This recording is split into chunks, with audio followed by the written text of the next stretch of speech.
Look, I know, every NBA offseason we hear stories of players that are killing it.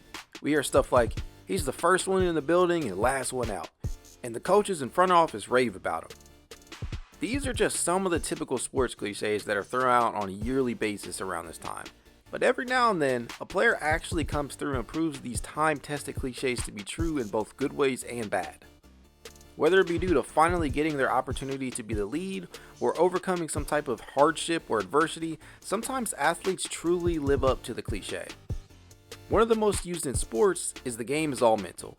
And for some dudes, it's really easy to see how the game is affecting them on a mental standpoint. From the yips to defensive lapses to simple yet complicated confidence issues, you just can't account for how a certain player might be handling the mental aspect of today's game. And for Cleveland Cavaliers forward Dylan Windler, this rings especially true.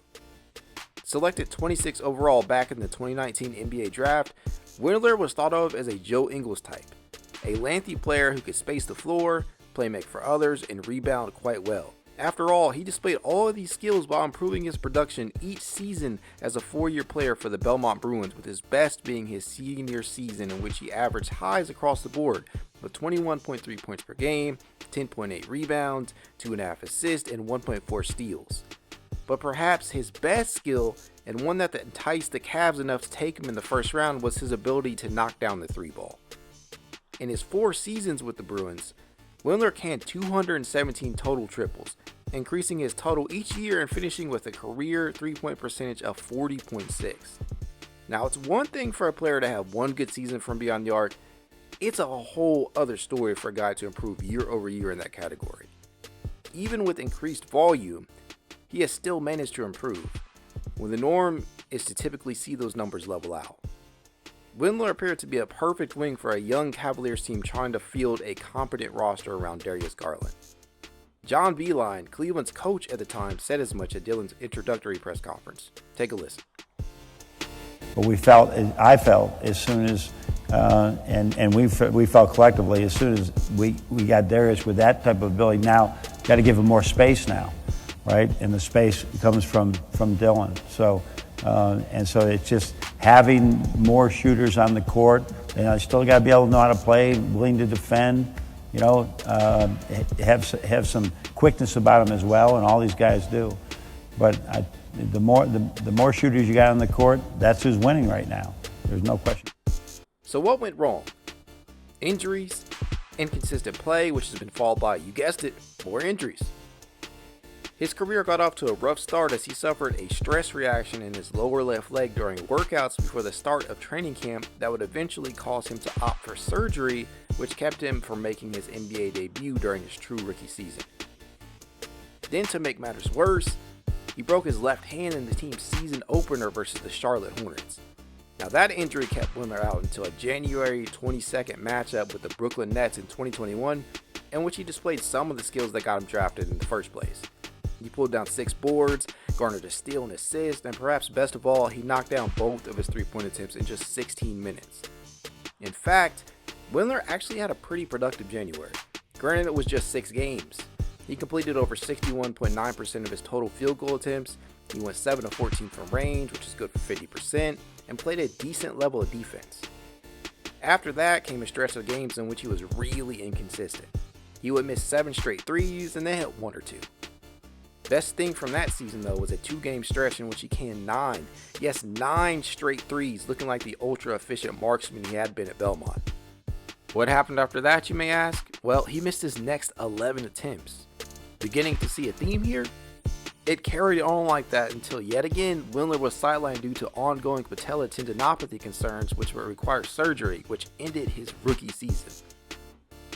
Then came the offseason before the 2021-22 campaign, where it really seemed like Windler was ready to go. He even stressed how he felt in the right place mentally and physically, and wouldn't have to worry about rehabbing injuries or catching up, but he suffered a hip injury in practice by diving for loose balls that caused him to miss the first few games of that season.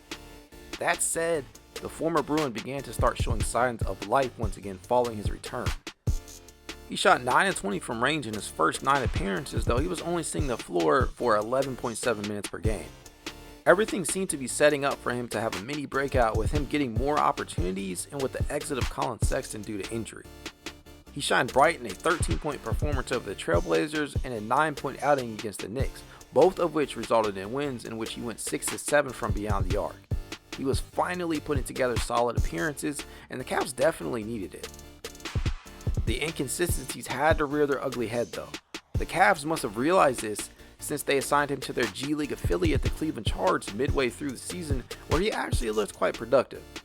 In his 10 games with the Charge, he put up averages of 15.3 points, 9.9 rebounds, 2.8 assists, and shot generally well from the field, 47.7%, including 39% from 3 on pretty high volume. Windler's playtime at the NBA level fluctuated as he would miss 8 games in December, 3 in January, 7 in February, and 8 in March. Throw in the fact that he went through a stretch in which he missed 20 straight triples to close out the season, and you have the makings of inconsistency. He did provide other things during that time, whether it be rebounding, playmaking, or defense. He just couldn't do it all in the same games, which made it quite frustrating. Now let's be honest, it's really hard to establish any sort of rhythm or level of confidence when you are not a consistent member of the rotation. It takes years and sometimes the right mentality to stay ready as a shooter, which is why usually you only see NBA vets come in and pick up where they left off, and not young players still trying to figure it out. Windler appears to finally be ready and isn't currently rehabbing anything to my knowledge, and by all accounts he is confident again and is quote unquote turning heads lately. Listen to the man himself. After the journey you've had here, Yeah.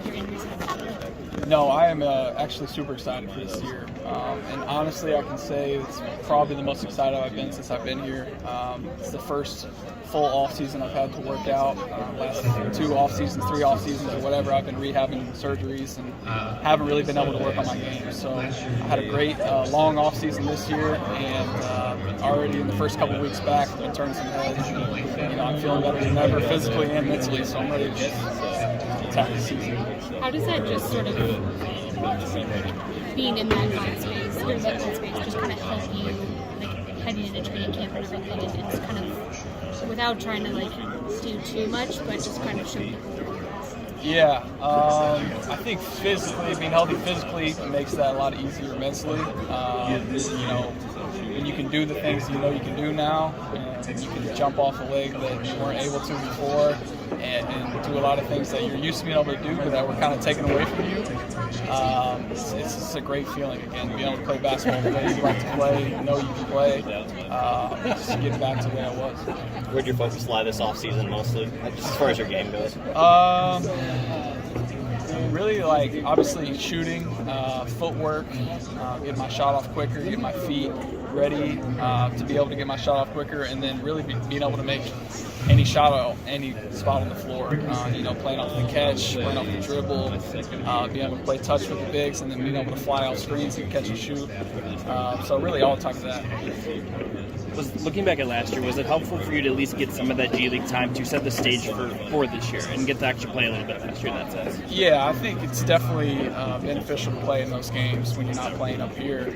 It's just reps, and the more reps you get, the more comfortable you're going to be when you can play up here. Now it's only September and preseason play hasn't started yet, so it's extremely hard to tell whether or not this will translate to the regular season or if Windler will remain healthy and upright until then. But it's actually really encouraging to be hearing some of these things heading into perhaps his last chance to make an impact with the Cavs, especially considering the team has a huge opening right now in the starting lineup. Now, I'm not saying he should start or even be within the main rotation to begin the season. I do, however, believe we could be in store for the best version of Dylan Windler we've seen yet. Here's to hoping the Belmont alum makes the most out of his opportunities this season.